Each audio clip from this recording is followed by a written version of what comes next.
Yo, if anyone sees a stray iPad, it's how I mix the show. It's around. Oh, hell yeah.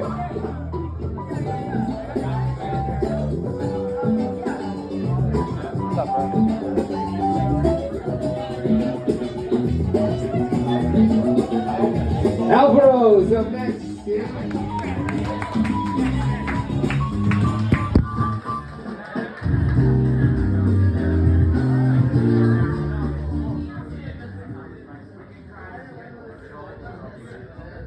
Hey guys, how you doing?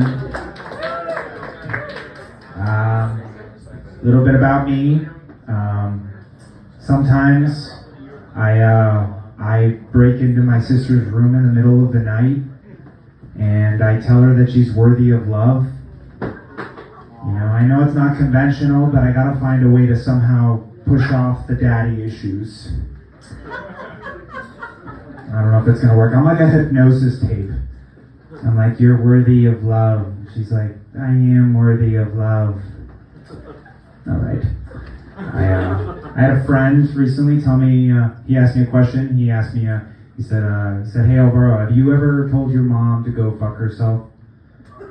I said, no, I've never told my mom to go fuck herself, but I have told her that I was fed up with her antics. You know, which to me is the same thing, because I got my ass beat. You know, don't ever tell a Spanish woman that you're getting exhausted of her shenanigans, or that your patience grows weary of her debauchery. Debauchery, I don't know how to say that word. It always comes out wrong. I wrestle. Thank you. And I am not in high school.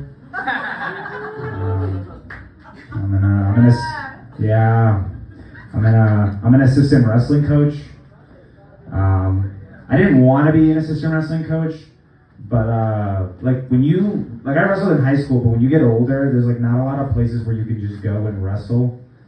There's no such thing as pickup wrestling. You know, that's not a thing that exists. You know what I mean? So I was like, all right, I'll take the position. By the way, I'm not even an assistant wrestling coach. That's just what I tell people. You know, because that's better than the alternative. You know, a wrestling practice with a guy that's unaffiliated.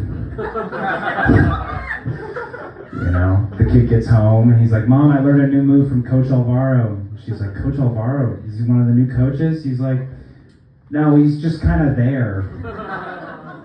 You know, is he in your class or something? He's like, no, he's 26. He's just there to take it out on us, I think. You know, something wrong with that kid. He had a tough mic at the lily pad up in like some random place like that.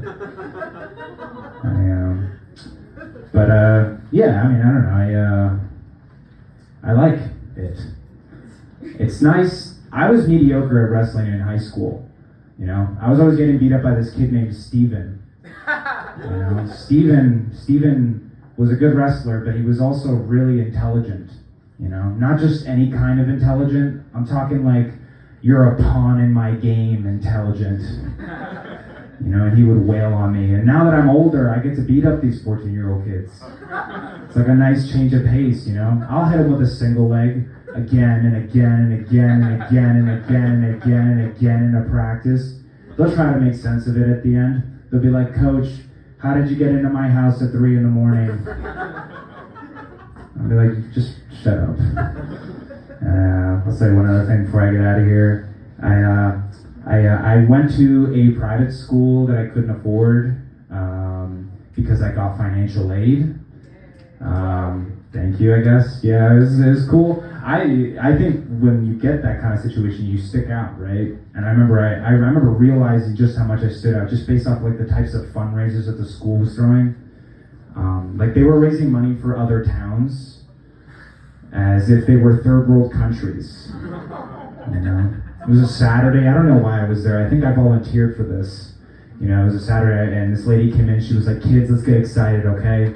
We're gonna put on this fundraiser, and we're gonna raise money for the poor, and unprivileged children of Malden." Pity's not what I wanted, but I'll take it. What are you gonna do, right? I'll take it. All right, you guys have been fantastic. Take it easy and have a good night. All right.